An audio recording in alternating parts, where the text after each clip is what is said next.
Well, good morning, everybody. Welcome to Bowhunting Soul. I am at the archery range. It is pretty early right now. It's probably like 5:30, something like that in the morning. It's pretty foggy. It's a beautiful morning. The crows are going absolutely crazy up here. So if you hear them, I apologize. I can't do anything about it. So here is a follow-up video to the Amazon bow that I originally reviewed, which is the Kainokai.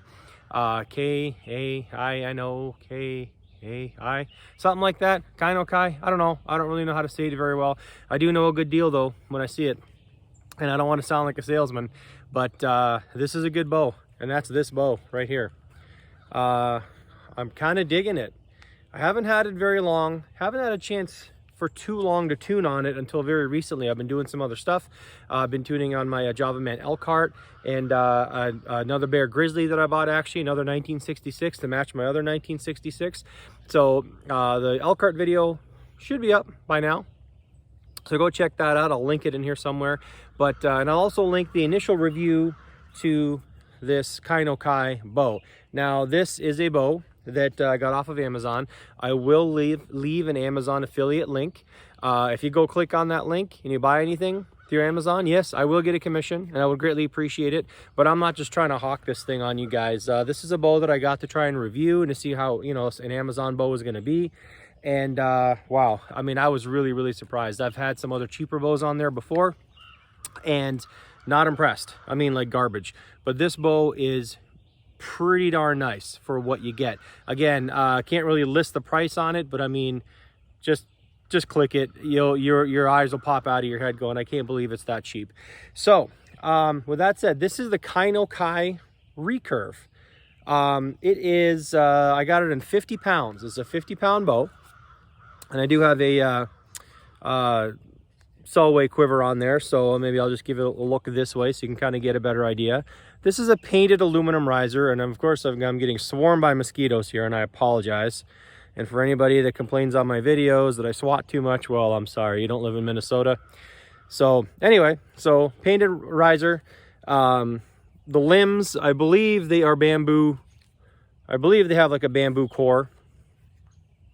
And this is a 60-inch bow. So we'll kind of do one of these. And I'll kind of show you a full draw view. Here's full draw. Okay. And the tuning I've done on this, honestly, it didn't take very long. So the bow comes with a rather chintzy string. I've already got some kind of fraying in the string in a couple of areas here. Probably one of this one over here, I think, is probably because I had a clicker on there. Then I had to take the clicker off and use it on another bow. So today I'm going to be shooting without a clicker. But the string isn't very good. And the string is actually kind of twangy. I don't know if you can hear it. It may sound a little dead to you there, but I've actually had to use 2 sets of string puffs. That's the first time I've ever had to do that. I've never actually had to put 2 sets of string puffs on something just to dampen it. So the string is absolutely, you know, I don't want to say it's garbage, but it's not very good. So if you're gonna, you know, keep this bow, I would definitely upgrade the string. It is a, you know, an endless loop. It's not a Flemish twist, but hey, that's what you get. So, you know, I did put a little bit of Velcro, the female side of Velcro over here, nice and soft to kind of get the string slap down a little bit. The knock grooves are pretty nice. You know what? I'm going to pause this video and actually put on a hat and more bug spray. Hold on. All right, I'm back. I think there was like another little mosquito hatch or something like that. And all the little tiny babies are like coming to me thinking I'm daddy. That's the way it happens. All right, so where was I? Yeah, so the string, not very good. I would definitely replace the string.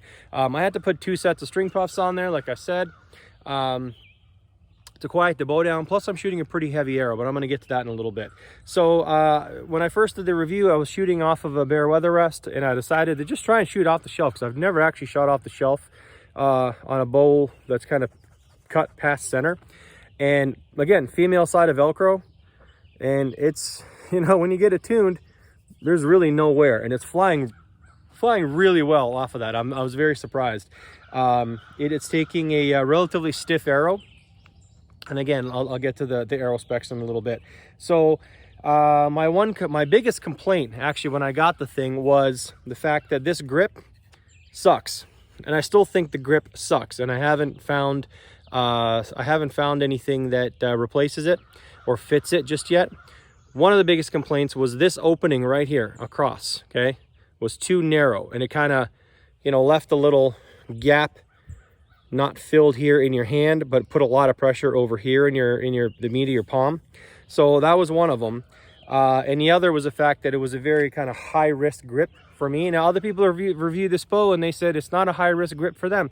It's kind of subjective, okay, so whatever you feel. But for me, I like it I like it medium. I don't like it a low, but I definitely don't like it super high. So what I did was I took the grip off and I took it to a belt sander, and I think it needs even more, so that's why it's kind of looking kind of crappy like that.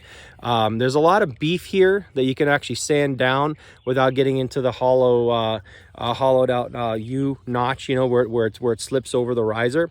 But that's why it's kind of looking like that. Again, super cheap bow. I don't care. It's plastic grip, but I still would like the grip to be a little bit like flatter, okay, so it's not, you know, so my heel goes down a little bit. It's still a little too high and a little too pinchy, and it kind of rubs up here, where it kind of gives you a little bit of a raw feel. Hang on, kind of gives you a bit of a raw feel up here after a while. Again, that's just me, that's just my hands. Your results may differ. So other than that, clicking.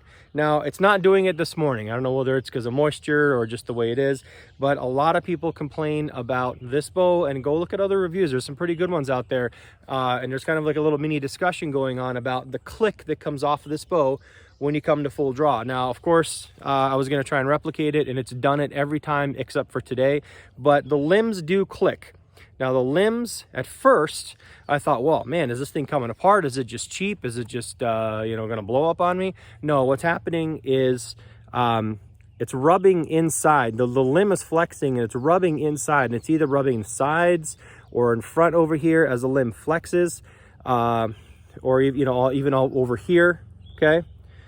The limb pockets, and you get like a bit of a click. Now that little bit of a click is just fine.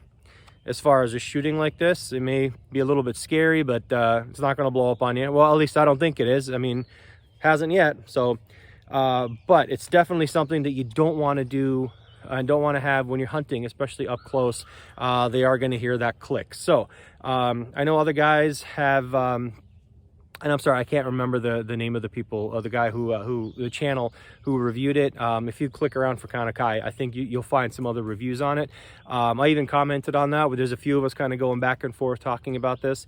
And they put felt. You know, they went to Joanne Fabrics or Michael's or one of those places, and they got some really thin felt. Now, I didn't think that was going to be possible, so I haven't done it yet. But my thought is, I think they put it on the, you know, underneath the limb, and my thought was it needed to go on the sides of the limb. Okay, so I haven't really investigated that, and I don't know that you could actually fit anything in between the pocket, in between the limb and the limb pocket. I don't know that that's possible, because it's not that much of a gap. It's just very little. The other thing is, of course, since it's such a cheap entry-level bow, the only thing really locating this limb is you've got the limb bolt. Okay. But there's no second locator pin to keep the limbs aligned. Now, if you really wanted to, and I don't know why you would, because the Samick Sage does this too, you could actually take this limb and, you know, if you kind of put it over your knee, you can actually make the limb go, I mean, ever so slightly, like, you know, left and right. Okay. I mean, I'm exaggerating this much. Okay. But that's just a cheap entry-level bow. Okay, you're not going to have two limb locators or anything like that, two pins or anything like that. So just be aware that you're probably going to get a click out of this thing. And I personally haven't really solved the click issue, but I haven't really gone down the road trying to investigate it. You could do anything, even if it's not felt. I was thinking you can get something like really thin, like very thin, like silk or something like that, or something synthetic that's like extremely thin, just to kind of line the sides of that limb pocket. Again, I don't know if there's going to be room for it, so that's still a question for me, at least, that's unanswered. So what else other than that? Oh yeah, so I did say that the limb bolts, You know, the threaded holes in these weren't the greatest. You know, I probably should have chased it with a bit of a tap. Maybe some of you guys don't own tap and die set. Okay, I mean, maybe you don't have a reason to. I'm an ex-mechanic, so I have that kind of stuff. But I would definitely suggest putting some sort of anti-seize compound or something like that. You can get it pretty cheap, just like a tube for like a few bucks at any auto parts store. That copper anti-seize, I would definitely get one of those. It helps when you're putting it through the threads.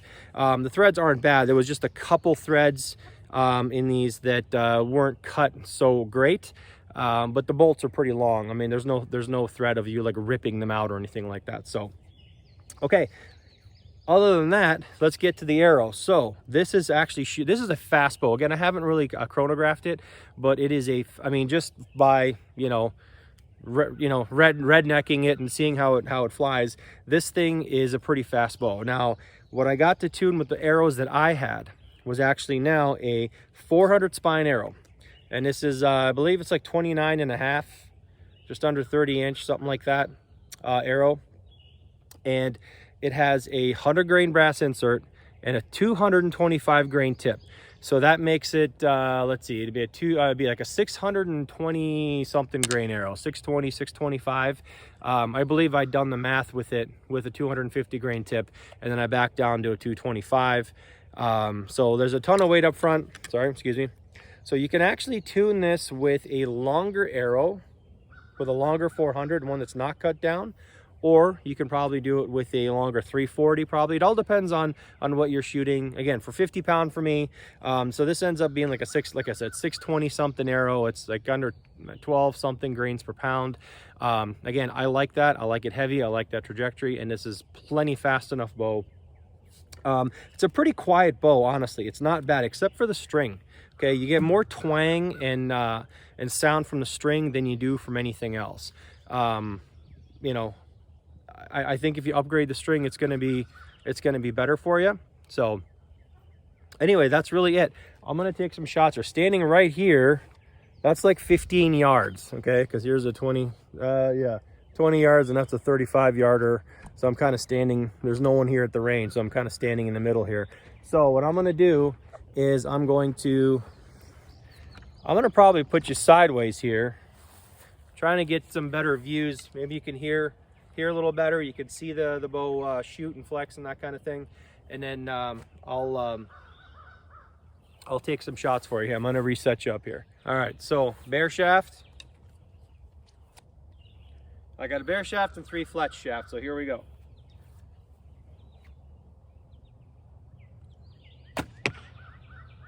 Not bad.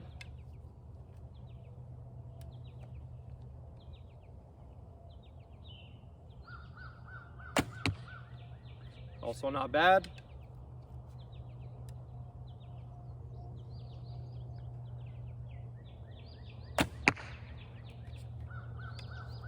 Take that.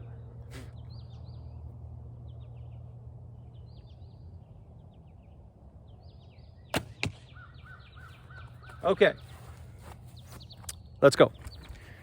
So that was 15 yards. I was standing, oh, here we go, sorry. Standing right there,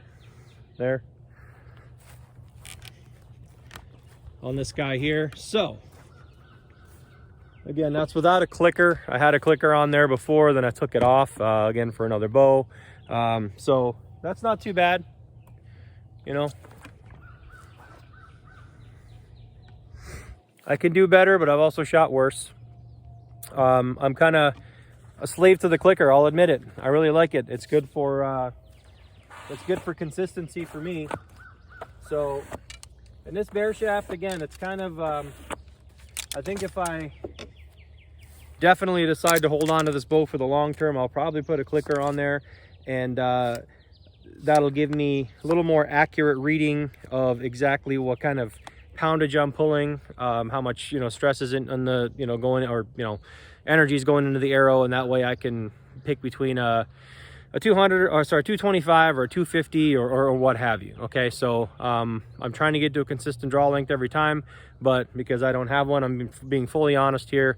You know, draw length could vary by about a ½ inch with me, and that's actually pretty, you know, pretty significant when you think about it, when if you're trying to tune perfect bare shaft flight. So That's it. I'm going to take a few more, I'll take a few more shots, a few more angles of me shooting, and just so you can get a better read. But if you noticed, you know, with that heavy of an arrow, it was actually pretty quiet. And maybe you didn't quite hear the twang. You got to be like up close to hear the twang of this string. But you know, I definitely did. So, but it's certainly not something that's loud enough that would hamper, or that I would be worried about being loud for hunting purposes. The only thing, like I said, would be like the click that you hear from the limb pocket, which again, it's not doing today. Again, it's probably the moisture in the air. So, all right, I'm going to set you up a little bit, you know, from different angles, take a few more shots, and we'll wrap up. All right, so here's kind of the over the shoulder shot. I'm going to show you the bear shaft, actually, so you can see how the bear shaft flight is.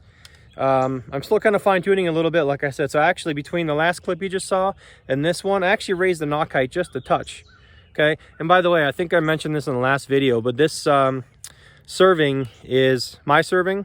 I reserved it. The serving, what was it? Oh, that's right. It didn't go up high enough over here, because when I had an elevated rest, it put it up here, and then the serving didn't go high enough back here for, you know, for elevation in the back. So I reserved it. I only had, I needed 21,000 serving. I only had it in blue. Now I actually have, you know, black 21,000 serving, but this is what I had at the time. So anyway, I'm going to do a bear shaft shot for you here, and then I'll take you up there and we'll just kind of show you how good you can get this to bear shaft too, and just right off the shelf. Here we go. This is about 14 yards. You know what? I'm going to move you straight back so you can actually shoot straight at the target. There we go.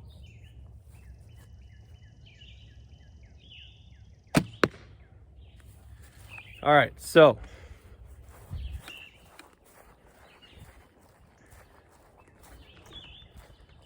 that, if you notice, I don't know if you can tell. Okay, so this would be kind of straight right here. It's actually just a little bit, just a tiny bit weak, the way I like to do it. Okay, and you got to trust me on this one. I know the camera angles are kind of weird when you're behind me and I'm kind of blocking your shooting and stuff, but this is the way I shot it. This is just ever so slightly weak, meaning the knock, if you have a right-handed shooter, the knock is a little bit this way and the tip is a little bit that way. So that's the way I like to do it. I think 225 tip for what I'm pulling over here is fine.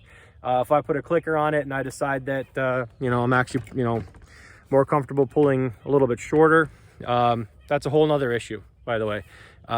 Sometimes I can do, well, I know I can get to a longer draw length when I don't have a clicker on there, but then for consistency, for something I can hit every single time, I do have a clicker. So clicker might be like 27 inch and this might be like 27 and a half, maybe even 28. So anyway, I like to have it just a slightly little bit weak, just for my purposes, in case a short draw, also in case, you know, not in case, but also when you put the weight of the feathers in the back, then that's gonna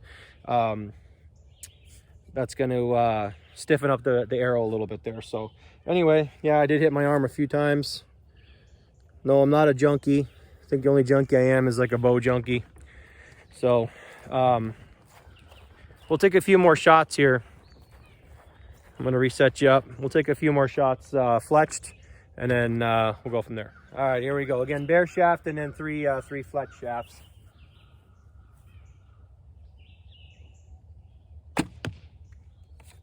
That flies nice and straight.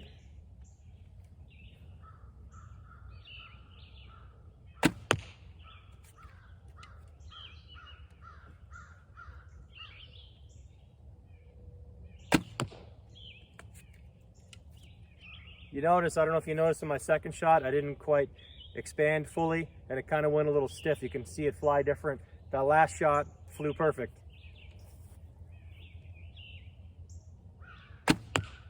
There we go.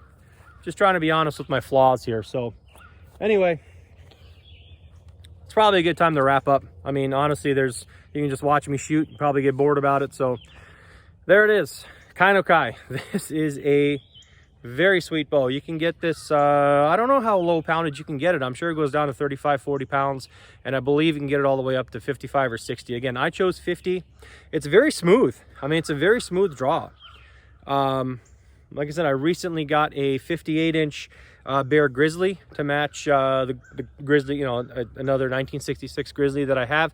And, that's a 50 pound as well. It pulls exactly 50 pounds at 27. This pulls like 49, I think, is when I had the clicker on there. So I'm drawing a little bit more. So this is like 50 pounds.